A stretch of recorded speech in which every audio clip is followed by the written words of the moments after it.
Fashion,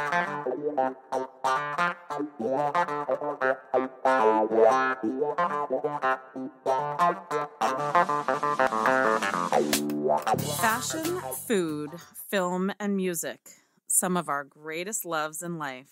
Welcome to Seems to Me with Cibeline Sariano and Steev Ricardo. Hello, my lovelies. We are in a weird mood today. This will be fun. It's a full moon, people. It's a full moon, and I'm feeling it, and so is Steev. And guess what? It's a full moon in Scorpio. Do you know anything about that? Nothing. It's called the pink moon. I generally find that when there's a full moon, I cannot fall asleep, stay asleep. I woke up at 5:40 yesterday. I woke up at some other ungodly hour the day before. This morning I woke up at ungodly hour and I couldn't fall asleep last night. So I swear it just, we're 98% water. So we're dictated by the moon. Wow. Yeah, don't you know these things? I have a feeling I'm going to learn a lot from you, Cibeline, like I always have. I think we're going to learn a lot from each other today because we have a great show. We're going to talk about the one, the only... I wish I had an even better intro for him, but Tom Ford, who is the master of all, everything he touches turns to gold. And we're going to talk about the NBA basketball players and their fashion style. We're going to touch on the fact that it's almost Mother's Day and all of our mommies out there. I'm going to then interview Steev on what it is to become an artist, musician in this, world and how you get there. Can't wait for this interview. Don't you remember that's what we're going to do today? Are you going to how you grow a musician is what we're going to talk about. Okay. And you and I discussed this and you were like, yeah, cool. Can you just tell me a little bit about my astrological sign first? Because I'm a Gemini. Okay. So the Gemini. Generally, the birthday is always in May. It goes into, it starts middle May, goes into middle June. Mm-hmm. What's your birthday? May 24th, same day as Bob Dylan. Oh, okay. Proud of you're that right fact. In the smack dab middle kind of the sign window. Or you're kind of on the earlier side of it because it usually starts in the 20s. 22nd, I think. I think I'm pretty early. So you're early. You're early. And I did know that. The Gemini is the sign of the twin.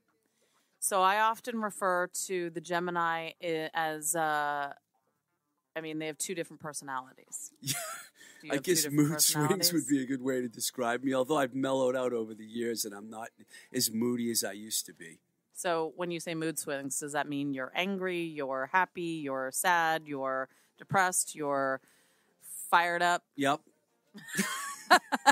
All of the above. All of the above. So the Gemini is generally what I refer to as Dr. Jekyll and Mr. Hyde. Sorry. I wonder why. You must have known a Gemini at one time in your life besides My father is a Gemini. Your father's a Gemini. He's an artist. Makes sense. May 30th. He's May 30th. And then it also matters, what time you were born and where your stars were aligned. Do you know what time you were born? I was born at 6 a.m., I believe. Oh, no wonder you're such a morning person. Yeah, I was going to say, you're saying getting up at 5:40 is early for me. That's late. I'm up by 5 every day. I know. I noticed that. You are a super early bird. Now, were you always like that in the music biz? Well... When I was touring with bands, I wasn't because I used to go to bed at 5 in the morning. But especially when I was on the road, I tried to get to sleep by 3. That would be my goal because I usually had to get going by 10 or 11 the next day. You got to get the band rolling. Now it's a little different, though. I get very creative in the morning and I lose it. At night, it's hard for me. Although last night I did do some late night research on one of the topics we're going to discuss today. But usually I don't do that. So it's interesting because I've always been a night owl, and I was born at 9:06 p.m. Oh. And I swear I get my creative energy. It hits me at 9 o'clock at night. Wow. Now, as soon as I had a child, I had to totally switch gears, and I had to go to bed early and get up early because she wasn't like that kid that woke up at 5 or 6 in the morning, but, I had to be present and on point. But I'm definitely get my creative juices at night. Like if I, like this week, because I'm solo this week, I just had her for school vacation week. And I will generally stay up later and get more creative as the evening goes on. But I will say that as you get older, I think in general, people start to wake up earlier and they go to bed earlier, and, you know, they become that more like, you know, 600 hours and to bed at 2000 hours. I was going to say, you know, it's like you and I, opposites attract, you know. You do all your work at night. I do all my work in the morning, you know. I tend to now do them in the morning. I mean, I'm definitely a morning person now, and I prefer to be a morning person. I'd rather go to bed at 8:30 or 9. But anyway, so I'm a Virgo, and you're a Gemini. And a Virgo is, they often call the Virgo the virgin and the vixen. No comment. Yeah, I'll leave it to no comment as well. But the Virgo is the perfectionist. The Virgo can sometimes be You gullible. are a perfectionist. There's no doubt about that. A workaholic. Yeah, that's you. Yeah. I mean, and I think that and I think Tom Ford is a perfectionist. I was actually I wanted to see what his sign is. But what has been interesting for me as a business owner, and I know for Tom Ford as well, is when you basically expect, you know, you have high expectations. And I don't think that high expectations are a bad thing.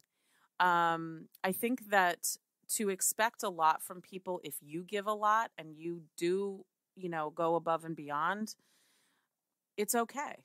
And I think Tom Ford I know he is the same way. And so it'll be, did you look up his birthday? Yeah, he was born in August. Yeah. August 27th. Oh my God, 61. He's a Virgo. Wow, he was born in 61. I didn't think he was that old. He's a Virgo. He's a good-looking man. He is such a good look. And he's gay.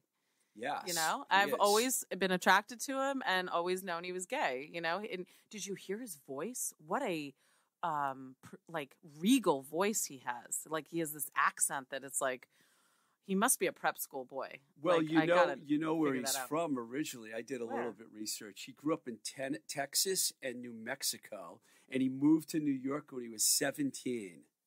Really? Yeah. What did he do at 17?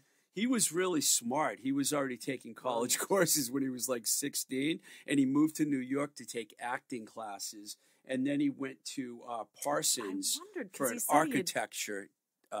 His degree is in architecture, not even in design. He fooled people to get the job. Wow, interesting. Yeah, I watched this documentary. I cheated a little bit, which was really good. No. I'm really glad you did, because there's so much to know about Tom Ford. I mean, he has just, like I said, everything that he does turns to gold, and it's because of his work ethic.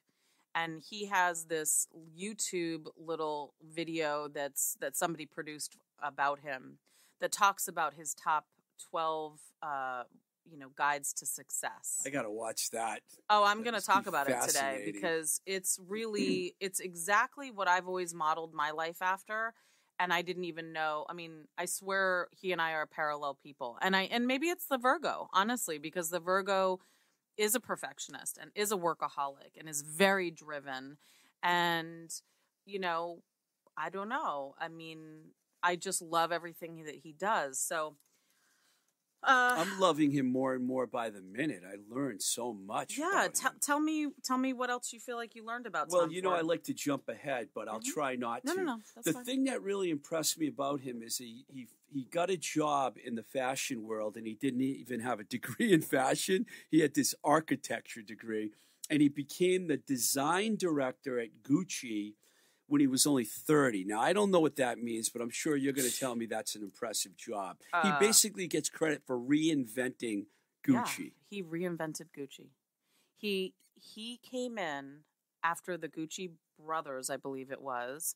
They brought him in as the creative director. I mean, I didn't know he was 30 when he did that. I mean, he reinvented Gucci. He put them on the map again. Gucci was always a brand that mattered, but it wasn't what it is today. He took it to the next level, right? He took it 10 levels up, you know? And I remember coveting Gucci early on in my life, But knowing that Tom Ford was behind that, like once I really noticed Gucci, it was because of Tom Ford. And I think most people who enjoy Gucci would say that. I mean, it's not just the women's wear of Gucci either. Like it's the I mean, he did handbags, he did shoes, he did eyeglasses, he did, you know, and then all of these same things for himself in his own brand, which we will talk about. But yeah, I mean, he brought back that whole green and red stripe that people wear. You know, I have a handbag that has it. I have Gucci shoes that I bought at a consignment shop because I could probably, you know, at the time never afford Gucci shoes, but I found a pair of Gucci shoes for like $60 right in Davis Square, actually. And it has that signature ribbon that he does, or that they did. And he brought that back. He also, as far as I know, I'm going to say he brought into the scene the Bumblebee. The Bumblebee, which is kind of all over everything. And it's actually all over everything right now. And he's no longer the creative director for Gucci. But they've brought it back this season, last season, the season before. This Bumblebee that's really cute. And they're putting it on everything. Shoes and handbags and this and that. So what did you take from all of that as far as him being the creative director at 30? I didn't take a lot of notes, but the ones I took were fantastic. There's a story that came out in The Guardian in September 2008, and this is one paragraph I took from it that I thought was Now, interesting, because he went out on his own in 2006. Yes, he started his own brand. And do you want me to talk about that first? Because I do know that he... Whatever, just tell me. Well, he got sick of doing film. Okay, first he started his own brand, and he had a lot of celebrities for friends. And he did this big show, and he had Lauren Hutton, Beyonce, Julianne Moore, Rita Wilson all go on the runway, which people thought was like so different. They weren't like the typical models. They were like, he had old, young, everything. That's what I did too. Before he went and became a director, which is before that, he did a story with The Guardian, and this is the paragraph I took from The Guardian. Ford has been described as, and I love this quote, the straightest gay man in the world. I thought that was fabulous.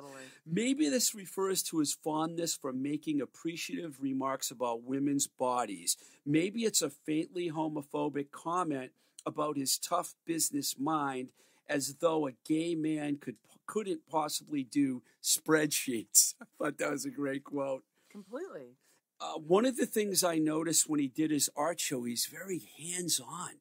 He was like touching women like all over their bodies, and they were like just standing there like it's Tom Ford. You mean when he's doing his fashion show? Yeah, it was like really hands-on. He's the designer. Yeah, he has to touch every single model before they walk out on the runway. I did that too. Right. See, I have to make sure the dress is perfect, that her boobs not hanging out, that, you know. Normal people that don't know about design, that's why it's great to have you here to explain that, because I had no idea it was so hands-on. Oh, God. Every single show, I'm never watching my show. I am right there as the girls go out, and I am making sure that the shoe looks good, that her hair looks good, that her jewelry is on right. And sometimes I'm putting stuff on her as she's just about to walk out. Yeah, I mean, did that too. It's like it's moving so fast back there, you can't even imagine what's happening. The room was so crowded. I'm like, how in the world did they get anything done? There's a million people around messing with each model.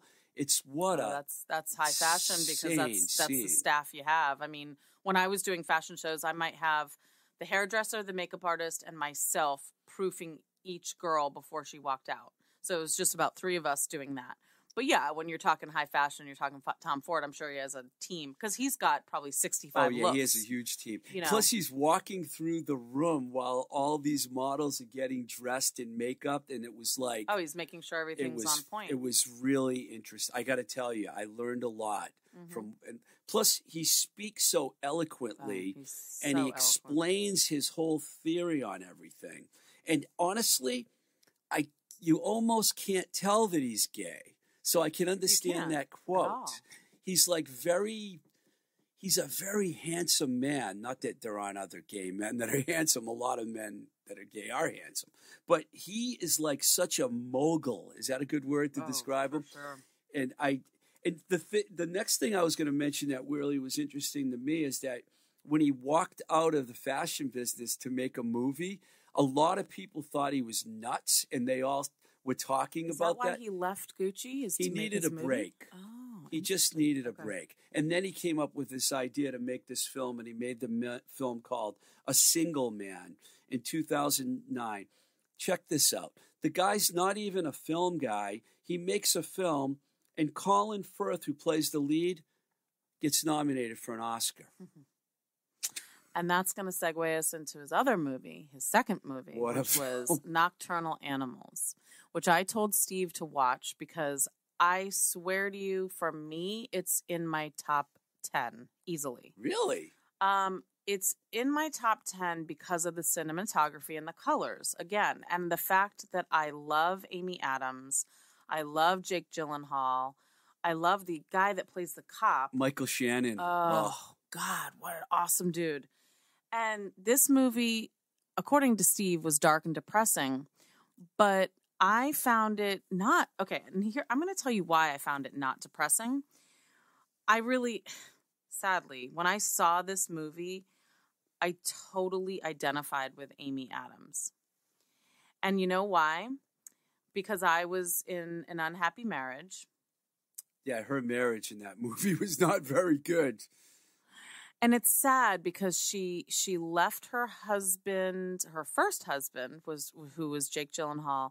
She left him because in the end of it all, she felt like he was weak. And that's the takeaway that I felt was you had this super driven woman who was a workaholic. She was a art gallery owner. Very successful. And very successful woman, came from a debutante Texas background or something like that. And he was like this, boy that had come from a divorced family, and he was sensitive, and her mother looks at that as weak. And to me, it's the driven woman versus the sensitive man. And in the end, Jake Gyllenhaal sends her this book that he's written, which is titled Nocturnal Animals. And she's reading it throughout the whole movie. And in the end, there's nothing that is weak about that book. That book is powerful and intense and sad and violent. And it's basically about her and him and their child. And I'm not going to give away what happens, but there's nothing weak about that book. And that was the takeaway I took from that movie was how he comes out in the end and stands her up. They're supposed to meet to talk about the book, and he never shows up. And he wins in the end. And he's not weak in the least bit. And that's my takeaway. It's a very powerfully written movie. The cinematography of all the architecture. At one point, there's a scene where he shows like the roads all intersecting together, and it's so visually pleasing. And Amy Adams with her deep auburn hair and her white skin and her deep She looked lipstick. amazing in that film. Oh, my God. Her hairstyle, I loved. And the dress that she's wearing in the last scene, this green, olive, kind of chartreusey green dress. I can see why you love this film. God, I know you love Tom Ford, but... No, the film, it was not even... I don't even know if I watched it because it was Tom Ford. I realized it was Tom Ford as I was heading to watch it. And I was like, Jesus, everything he does is phenomenal. Can I just say that just because I said to you that I thought it was dark and depressing doesn't mean I didn't like the film. I thought the film was fantastic. I'm not going to give away the ending either and what happens to the characters. I do want to talk about Michael Shannon for a minute because Michael Shannon is an amazing actor, and he had... Not that Amy Adams and Jake Gyllenhaal aren't, but Michael Shannon, I loved him when he played Kim Fowley in The Runaways. Okay, it was a music film about Joan Jett and Cherie Currie, and Which I thought he was we should cover at some point. Amazing actor. Yep. In this film, he played a completely different kind of role. I feel like he always morphs himself. He was sad. This is why I said dark and depressing. All three of the main actors were really sad.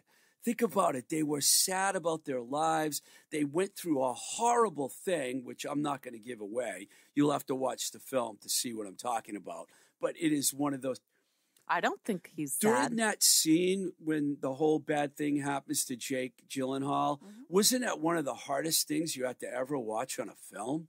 I mean, it was so scary, and the whole thing was like... It was pretty awful, but felt bad for him. I've driven cross country and visualized that type of thing happening. And as a woman, I drove cross country back and forth all the way to California and back. And I rented a car phone back in 1996 because there was no such thing as, cell phone. I mean, I think I had a cell phone. That could easily happen to somebody. Oh God, yeah. I mean, there's so many movies that have done this where you're driving across country and crazies in the middle of nowhere pull you over and take advantage of you. And that's what is happening in this film. And you totally identify with it. And what's interesting is, what's the gentleman's name? Shannon? Michael Shannon. Michael Shannon. I don't know why I never knew his name, but, it's funny. I didn't take him to be sad. I took him to be, he just was tough. Middle Texan, Well, I meant what ends up happening to him was sad. I should have prefaced that. Yeah, he ends up, and I think we can tell the audience this. He ends up dead. He's smoking like a chimney, but you don't know he dies.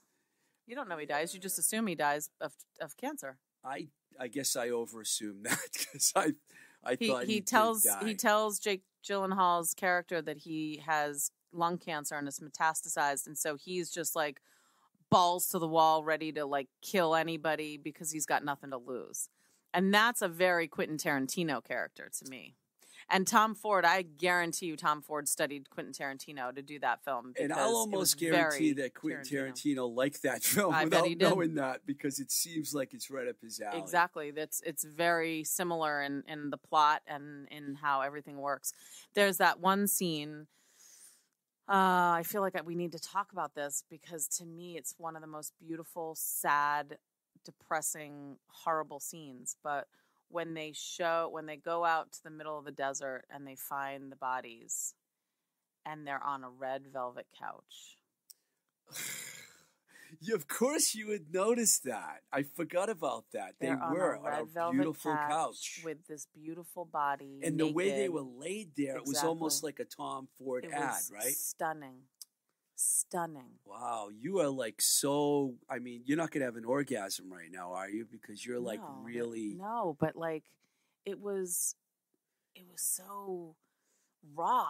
The look on your face right now is like it was the greatest thing you ever saw, and I can understand that. That scene was heavy. You're right. It's so heavy. I mean, he's finding out what's happened to his beautiful wife and beautiful daughter. Only someone that's a fashion designer, now that I think if it could have choreographed that when you think about it, because I never thought about how beautiful he made them look. Oh, they were gorgeous. And they were dead. They were dead and they were gorgeous. And they're both blondes with this like milky white skin, and they're lying on this red velvet couch, which is odd to me that those Texas dirty, ratty, that was odd. Back road guys would even have a couch that beautiful, and it wasn't like it was a dirty couch. It was That's my point. Is like the cinematography that is in this film. Even the scenes when they're showing like Texas in the early morning light with the sun rising, and I mean even the scene when he's walking down the road and he's trying to hail a truck that drives. It's so beautifully done. You know what's crazy? I looked it up. They made that film in California. Most of it was shot in Malibu. Really? Yeah. What? The canyon, Topanga Canyon, that whole area. You could find areas that look like that. My uncle lives in Topanga Canyon. That's a really cool area. Beautiful. I used to love driving through there. Unfortunately, they had those fires, and I don't know how much damage that did. I went for a hike in Topanga Canyon a couple of years ago during spring break with my kiddo. I only had one other thing about Tom Ford, which I thought was amazing. Are you ready? Yeah. He takes 3 to 5 baths every day. and you are a bath guy. I wasn't until I moved into this apartment that I live in, and I love the apartment a lot, and there's no shower in it, but this really big old bathtub. How much thinking do you do in the bath? A lot. I love taking baths every morning now. It's like... And look at that. Tom Ford is a bath guy. And when I bet heard it's because he can think the best in the bath. When he said some days he would take a bath every hour because it would just be the only way he could relax, it blew my mind. He said this in an interview. Well, here are his top 10 rules for success by Tom Ford. Be excited about your work, i.e. inspired. Always give your best. And that's what I was saying earlier. If you have high expectations, you have to give high expectations. And that's the way I've always done my work too, is I give my best. I expect the best from the others around me. Don't half-ass it because I'll notice. I know that about you. Yep. Find the answer through your doubt. Now, this was interesting because he talks about the fact that he doubts everything he does until the minute it goes out on the runway, especially at a fashion show. And I never did, really. Like, I didn't change things at the last minute. Like, once I decided I was going to do a design, I stuck to it. Of course, things change and evolve. But he's actually, like, the night before, he'll scrap a whole series of looks and redo them. Now, obviously, if you're in high fashion, you've got a team of 50 people around you. You can make those changes. And he, rightfully so, can do that given his success. But he says that a lot of times he's doubting what he does until, like, it's perfect. So that was interesting. Be determined. Be determined in all that you do. Know that you are going to have a goal and you're going to achieve it. Like, that is his motto.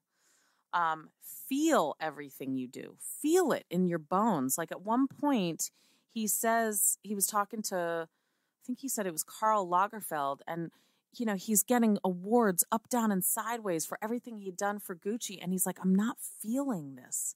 I'm numb. He was numb during all that. Like, he just didn't appreciate it. Got a lot of awards. And he was 30 years old. And this is what he was saying about this, was that when you're young, and I can say the same thing, when I was 27 up until 37, running my own business, running my own collection, running all that I did. I mean, all my friends were having babies. I was running a business. And I would walk into my boutique every day and I'd see what was wrong with it. I'd see what was wrong with the boutique. I'd see what was wrong with my collection. I would see what was wrong with, you know, this or that. And I didn't appreciate what I was doing and how much I had achieved. And I think now, and I'm determined to do this, and I think I said this before on one of the episodes, I am determined to appreciate this time, to appreciate my second go at entrepreneurship. And this is what he says about his collection and doing Tom Ford, everything that he does, he feels it now because he's got the passion behind it. Be driven. Be driven and know your goals and know what you want to achieve. Set your sights, shoot for the stars. If you land at the moon, that's pretty damn good, right? Mm-hmm. Be practical. Don't, be erratic and a douche to everybody around you. Be practical. Know that people have their baggage that they're coming to the, table with, and that you don't know if somebody's having a bad day. I mean, I used to always tell my girls, listen, I'm going to leave my baggage when I walk through the door, but if you're going through some stuff, talk to me. Tell me what's going on so I can support you. I think that's really important when you're a business owner and that you have a team and you're running a team. You need to be human and you need to, support people. Create a great experience. I mean, man, this is another thing that he does so well. You walk into his perfume and makeup department in Saks Fifth Avenue and Nordstrom's and Bergdorf, and it's so visually pleasing. It's just, I could stand there for hours trying on the lipstick shades and looking at all the colors and listening. Smelling the fragrances. I was going to say listening to the fragrances. That not vanilla tobacco one especially. Tobacco vanille.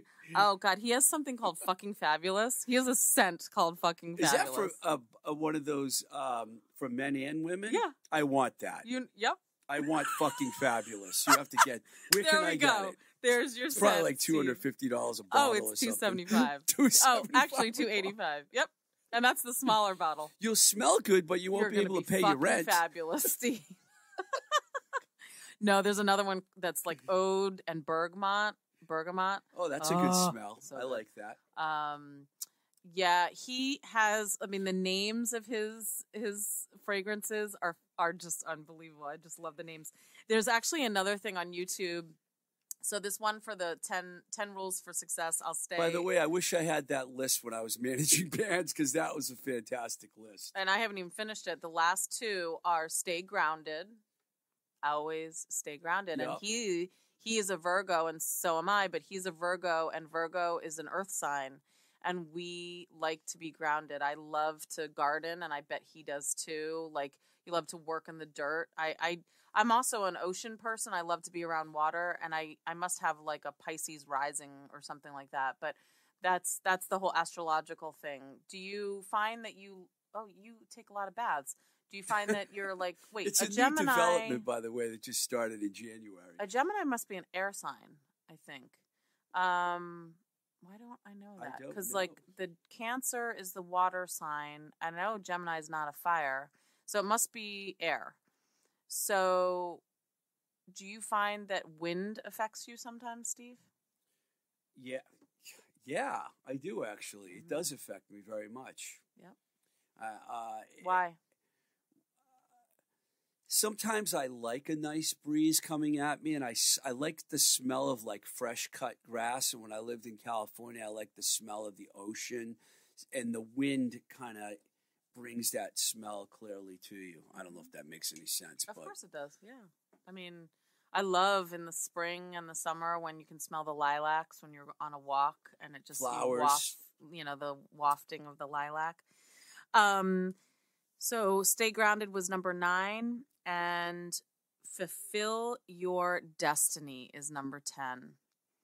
And man, has Tom Ford fulfilled his destiny, and I've got to believe that he is into the whole world of the universe and manifesting, what you set out to do. And I mean, I will say that the last 2-3 years, I've discovered this whole law of attraction and manifesting your destiny. And I know we talked about it in one of the other shows, but it is so on point. And it goes into the astrological world, and it goes into being an entrepreneur and running your own thing and doing your own thing. And I think if you implemented some of these, in your life, and I'm not talking to you, Steve, I'm talking to the audience, you'll find that you'll achieve a lot more, and you'll be successful at it. I think that's a fantastic list. Isn't it? It really is.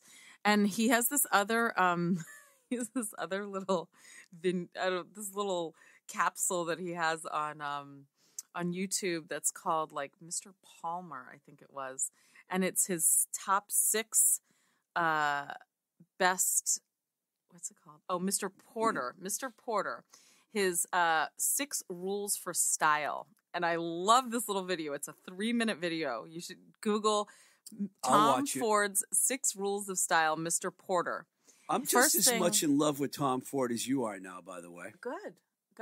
We're inspired by him. I mean, love to meet that guy. I was inspired by the Studio 54 and their business acumen. I'm inspired by Tom Ford. He really, as I said, everything he does turns to gold because he's driven, period. He is on a mission. Yeah, he is. But these top 6 rules of style, he believes that every man, and it's all geared towards men, every man needs to have a clean white poplin shirt that is a collared shirt, Steve. It's a collared button down. I swear I have so much in common with him, and I never really knew what he stood for. I just knew that I loved what he does, and we're like really in line with our philosophies. He believes in every man, and I believe this for women, should have a beautifully structured, cut black suit that makes you feel younger and trimmer. And you could correlate that to all people. You need to have a solid, well-fitted suit in your wardrobe. He believes that... He doesn't like ties. I remember him saying that. He said he'll wear the tie for a short period of time, and then he has to take it off. Yeah, he doesn't have ties. He likes having and... his shirt opened. He wears these button down. But he's always in a black suit with a white shirt. Yeah, he's looks awesome the way he dresses. I want It's clean, some of those suits. And it's simple, and it's sophisticated. And we're going to talk about the NBA players because they aren't so... Are we segueing? Because there was one last thing I thought of that I forgot to mention. Getting there, but go ahead. He used to party with Andy Warhol. They were really good buddies. They went to Studio 54 together and everything.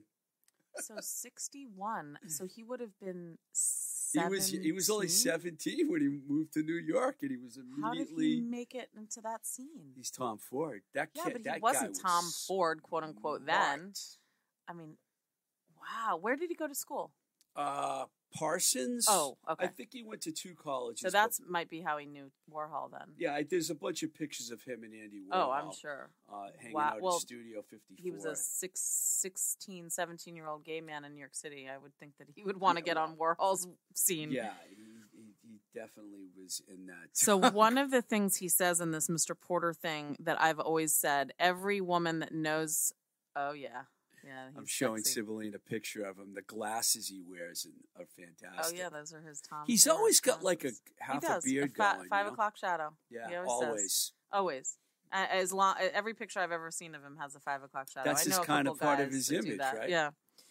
One of the things that I've said to my clients for many, many years, and a lot of people always ask me for fashion advice, better to be overdressed than underdressed in every event that you do. I'm going to start doing that. Better to be overdressed than underdressed. You're going to look like a slob if you come in underdressed and people are better dressed than you. And you're going to feel like $1 million if you're better dressed than everybody else. You know, this is only our 4th episode together, and I'm ready to undergo a complete fashion change. I love it. Woohoo! That'll be so fun. You've done it. You and Tom Ford. So he talks about the tuxedo and how... I get that not everybody's going to ever have a tuxedo in their wardrobe.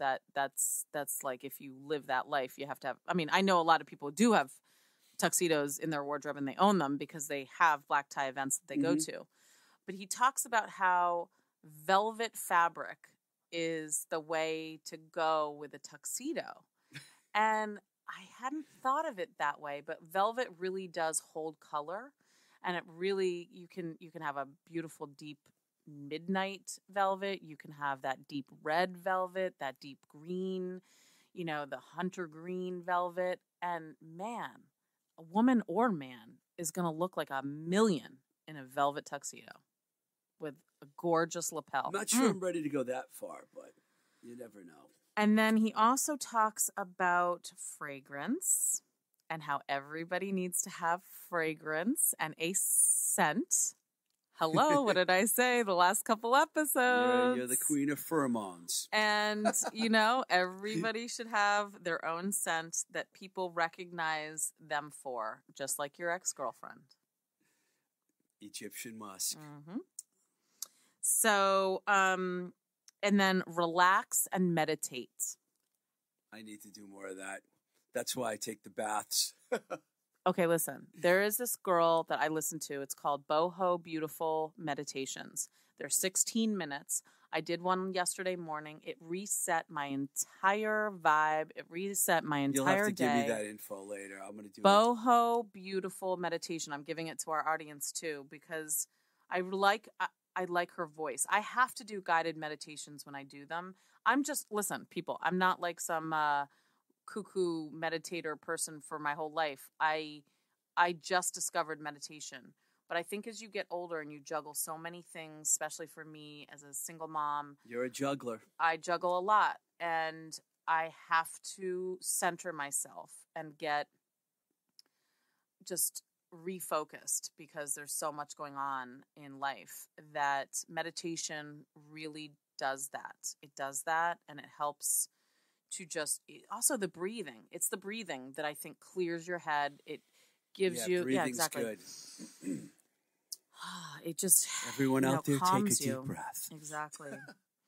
So this past weekend, I went down to Greenwich, Connecticut. I love Greenwich. Wow, I love that place. Could never afford to live there, but I love it. Dude, the cars driving around that area are redonkulous. Yep, there's the word again. I mean, there's Lamborghinis, there's Maseratis, there's, all the really high-end cars. You're seeing them driving, like that's their mode of transportation to go to the grocery store. A very good friend of mine, Corey, grew up in Greenwich, and I was able to stay there several times, and it was like, oh, what a fabulous neighborhood. It doesn't get much better than They call it the Avenue. Walking down. Let's go. We'll meet at the Avenue, girls. And you're real close to the city, so it's 32 miles. Yeah. Is it really that far? Wow, I thought it was closer than that. No, because you've got like Larchmont and all the other ones like just after it as you're heading down to the city. Because I drove to the city yesterday to say hello to my cousin and grab some paintings of my father's that she had. But I was super inspired to walk the Avenue yesterday and the day before and see all the windows for spring and all the blooms and the flowers that are finally, on the trees and in the gardens. And I got to tell you, people, get down to Zara right now. Zara is one of my favorite fast fashion stores. It's really affordable. And what they have in there right now is so colorful. There must have been, no joke, Steve, there were like 25 women in line to buy things at 3 p.m. on a Sunday at Zara. There was like one quick thing I was going to pick up and walk away with. It was like $39. It was so cute. I look at the line and I'm like, forget that. I'll have to go in Boston. I hope they have the same collection in Boston. Do you know this about fashion? That certain areas and certain stores carry different things. So what they carry in Greenwich, Connecticut, in Zara, may be completely different than what they carry in Boston. Wow. I didn't. It's not always different, but they have to. And okay, so that's actually maybe less likely to happen because it's the Northeast. But if you are in Texas or in California or in Florida or in Montana, I'm not saying that Montana has Zara. I don't know, but there's a big Zara in Butte, Montana. I have no idea. I don't even know Boise, why I said that. Idaho. I'm sure. No. Cheyenne, Wyoming. Think about it. Getting silly. Think about it, though, right? Like you've got Floridians, you've got Texans, you've got Californians. Oh boy, Massachusetts and Bostonians. Every one of those regions is a different weather. It's a different, I hear you. Right? So everybody carries slightly different things in the different brands. All right. I guess we need to segue into our NBA basketball players and the best fashion. What was that? Vanity Fair magazine. Our friend Alvin Long gave me a Vanity Fair magazine with the best dressed NBA players, but Rajon Rondo and Russell Westbrook aren't in there. I was disappointed by that. But you said that DeAndre Jordan was the best dressed. Brooklyn Nets, DeAndre Jordan takes it 100,000% for me. He is classy. He is sophisticated. He's got the hat. Oh, yeah, that hat he's wearing is great. He's got great luggage. He's got incredible shoes. This man is my best dressed NBA basketball player. Nice. Then there is, I'm looking at this now. Let's see. You got PJ Tucker and Serge Ibaka. It's really funny that you know nothing about these guys. I know nothing about these guys, you guys. I love it. I have no idea anything. Who are these guys? You don't even know if they're all-stars or what team they play for. The Houston Rockets, never even, no. I have no, okay, wait, okay, hold on. I played basketball, so I can talk basketball. What does DeAndre Jordan play? Is he a center? He's a center. Yeah, of course. Yes. So he's the rebound guy. He's a shot blocker, rebounder, defender. Who does he play up against? Like, who's his top competitor? Joel Embiid. I mean, that's a tough question because the NBA kind of like a lot of shifting goes on defense. But we're going to talk about Michael Jordan too because we're going to segue to Michael. He was pretty good. Which one? Michael Jordan. Oh, he's not related to DeAndre Jordan. No. But I'm gonna circle into that too. So we got Serge Ibaka. Serge Ibaka. He looked really good in those clothes. I'm digging this look. He's got orange, lots of oranges. Oh my God, he has a scarf that we should tell people what issue that is. Yeah, we started talking about this last week. This is Vanity Fair, April 2021. Oh, Brent, it's the new issue. It's out now. Yep, it's currently on the newsstand. It's got Anya Taylor-Joy from Queen's Gambit on the cover. It's actually funny. Got some really great articles. It's funny because Alvin Long goes, "We got to get Cibeline's opinion on this," and that's why he gave me the magazine so you would give your opinion. I gotta tip my hat to PJ Tucker though. Houston's Rocket. What does he play? He's a power forward, but he's pretty small for a power forward. So he's like the guys doing the points, right? Is he a 3-point shooter? Yeah, he does shoot the three, but he's more of a defensive specialist. None of those guys on that list are like great, upper echelon players. But they have style. Yeah, they have that's style. Why they're in Vanity Fair. And you don't have to be a top echelon player to have style. Exactly. This has nothing to do with their playing ability. Because what they're talking about in this article too is how right now, because we're all so starved for life, these guys walking the tunnel is the catwalk. Yeah, exactly. It's really interesting seeing them come in before the game. I was disappointed. My favorite team is the local Boston Celtics. And Jayson Tatum just didn't deliver the goods in that photo spread on him. He's got it all wrong. He's really also only 22 years old, too, so maybe he hasn't figured it out yet. It's not good. He needs a stylist. Somebody needs to help this boy. Well, he's right down the street, Cibeline. I'd be happy to give him a I think you should head over to the Red Auerbach Center over there in Alston and go ask for Jayson Tatum, if you're listening, I'd love to help you go, kind of get your style in check. I'd love to take you shopping. Oh, my God. Chris Paul, though, I gotta tip my hat. He gets honorable mention here. He likes green, clearly, because he's wearing a lot of this like cool, funky green. He is mixing plaids with stripes. He clearly did he go to Howard? Maybe he's I don't know. Probably one of the best players in that group of. And what does he play for the Phoenix Suns? He's a point guard.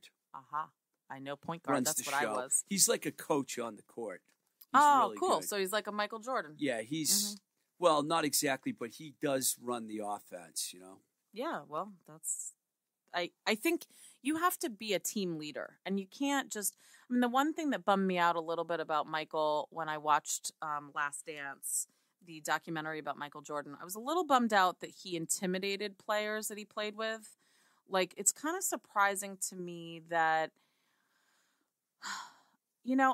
he was just such a fierce competitor. And he just wanted to win it all. I still think he's the greatest ever. I don't care how many people tell me LeBron's better. I still think Michael hands Jordan down. I agree. Was the greatest ever. Plus, he had good style, too. Oh, I mean, he was king of style. You have to appreciate that. I mean, the shoulder pads. Yeah, shoulder pads and the suits that those guys wore in the 80s. I mean, it was just like he was dripping in his clothes. But that was the look, It was like this oversized suit. But he was always so well-dressed. And he seems like such a gentleman to me. I like Michael Jordan. I always liked him, even though he beat on my team quite a bit. So when I was in high school, I went to California to visit my uncle for spring break. And I remember my cousin just absolutely idolizing Michael Jordan. And so he was on my radar because of that. And then recently I was literally doing laundry and folding clothes, and I turned on Last Dance, the documentary about him. I haven't seen that yet, believe it or not. I really recommend it. Everyone is telling me I need to see it. Knowing that you're such a basketball guy, it just brought me back, man. I remember those guys. I remember when Rodman, joined the team, and I mean, Scottie Pippen, what a good dude. And he kind of got like, they really treated him poorly. Who was the manager that was such a dink? The coach, you mean Phil Jackson? No, Phil Jackson. God, look at what he did. He was like into yoga and meditation and all that stuff. About? I'm talking about the head of the house at, Chicago. The dink, the little short fat guy that was an asshole. Oh, you mean the general manager? I can't remember his name. Anyway, I don't remember his name, nor do I care about his name. But he was such a douche. And Scottie Pippen... It's going to be hard to cut this part out. No, I don't want to cut this part out. I mean, Scottie Pippen got robbed. Anyway, Michael Jordan and NBA players and all the incredible fashion sense. I really do appreciate a well-dressed sports player and a well-dressed musician and a well-dressed man and all of those things, as always. So today, Jerry Krause. Sorry, it took me so long to remember that. Guy. I had to cheat Jerry and look it up. Krause.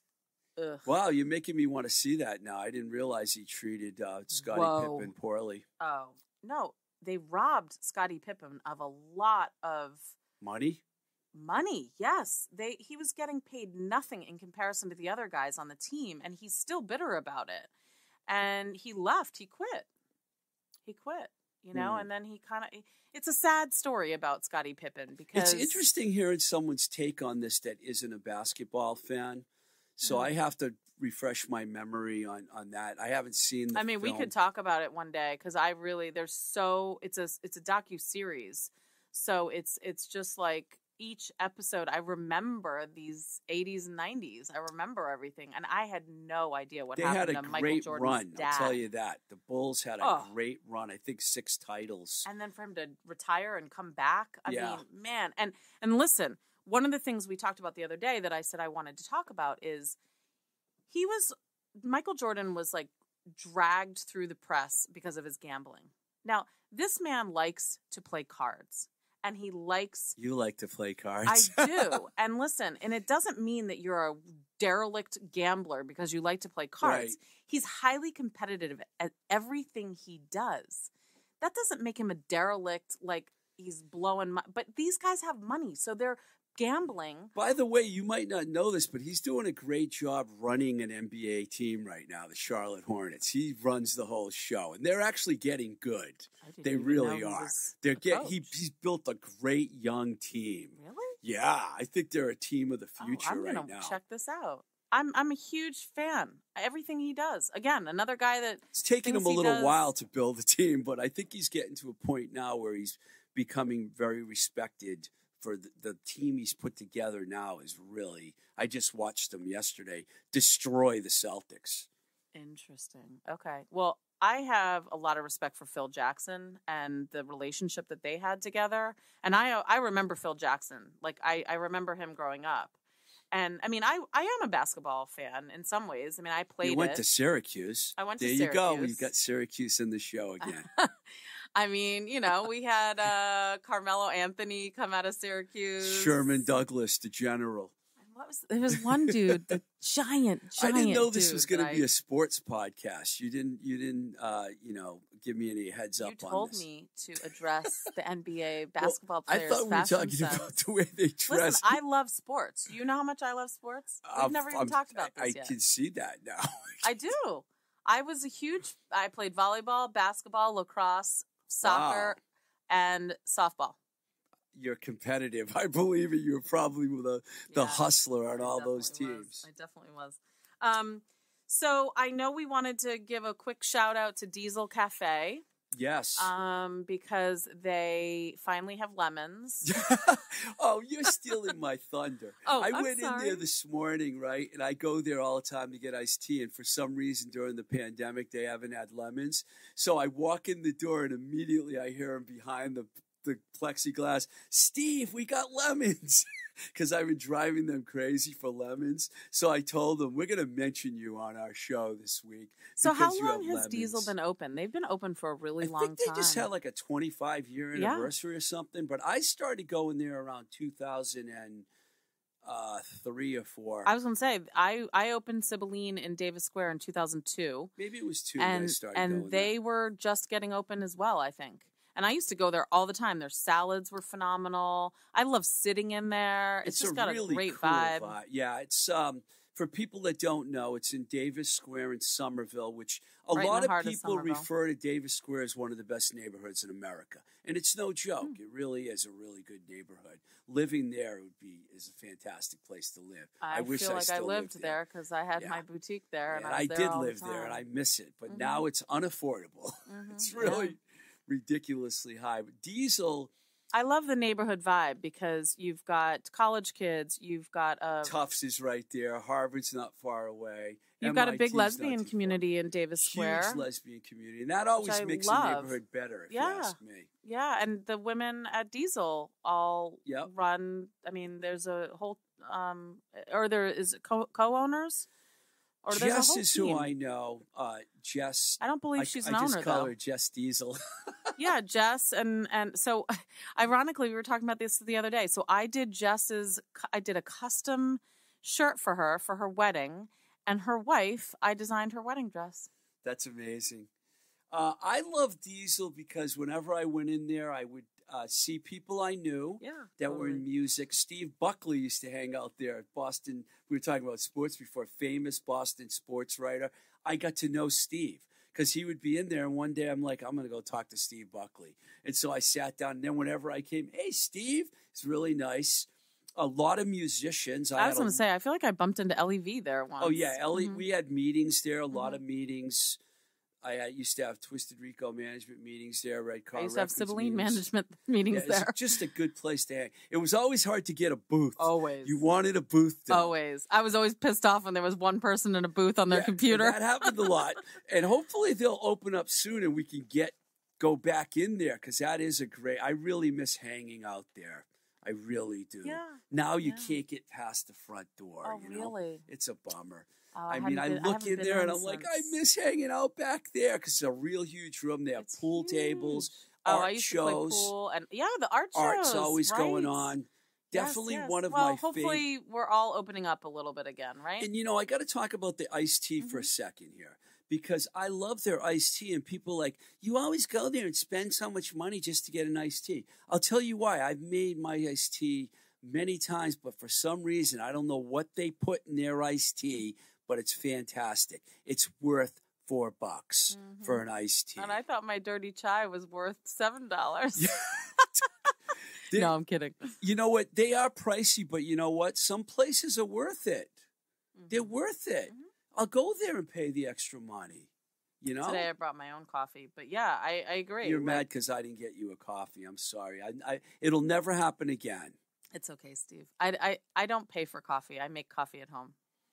Yeah, but you like Diesel's coffee, and I didn't get you one this week. I do. I liked their Americano that you got. I was 3 for 3, and I blew it on episode 4. Oh, not at all. Not at all. I'm embarrassed. I want to kind of segue into two little things. One, Mother's Day weekend of my art gallery is actually going to be the first Friday of the month. So May 7th is our next first Friday. It's my second time having live music in the gallery, and it'll be from 5 to 9. We have a little vignette, a little capsule of the ode to the women in my father's life. And guess what? I'm also showcasing my mother this month. That's it's awesome. Mother's Day month, and I felt like I was remiss. Mom. I know. I was remiss to feature my mother. She's an incredible watercolorist, and she does all your family's amazing. I really do have a creative family, and I'm lucky. I'm lucky to come from these genes. So I just wanted to. You always wear nice jeans too. Oh, thanks. You do too. We're gonna get you better ones. But my mother is going to be featured. We've got probably about, I don't know, maybe 20 pieces that we'll feature for her. We're going to hang the show excited. At the end of this week, beginning of next week. And then the Crowd Me I'm Alone exhibit, if you haven't come down, it's going to be up until the 16th. But we're getting close to taking that one down.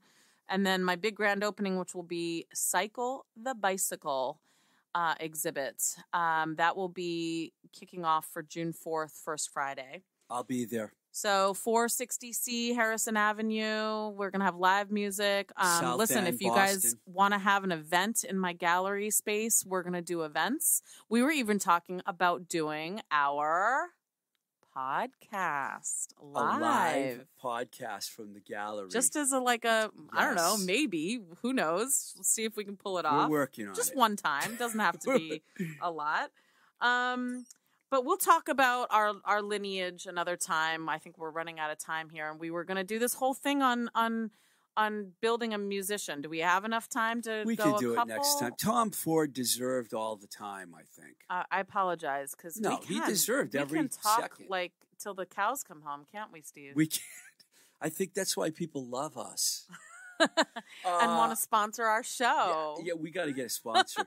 The email address. Seems to me, cssr@gmail.com. Hey, listen, if you want to email us and let us know that there's a subject matter you'd like us to cover and you have questions for us regarding music and fashion and food and film, I think we did a good job today covering all those 4 pieces, because Tom Ford is a genius, and he created 2 films, and he's probably done food for all I know. I don't know that. I've learned a lot from you since I've met you, but Tom Ford might be one of the best things you've ever taught me about. He is unbelievable. I knew him, but I didn't know him. Now I feel like, put it this way, I'm going to take more than 1 bath a day from now on. I love it. Maybe I should start taking baths. I do enjoy a good bath here and there, but I feel like I never make the time. I just love that a guy admitted he takes 5 baths a day. That just made me so happy. And you know what another one of his sayings is that sleep is a guilty pleasure. Who needs sleep?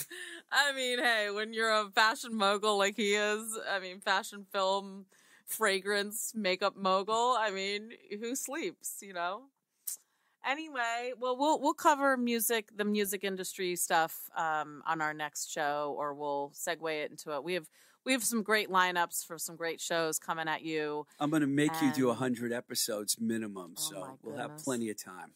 Wow. I'm floored at the idea of that. But all right, I'm having fun. Thanks for listening. Thank you, everyone. Thank you, Steev. Thank you, Cibeline. Thank you, Voice Motel. Mike Nash is doing a great job. Awesome. Toodles. So let the soul feel it in your soul. Take another round.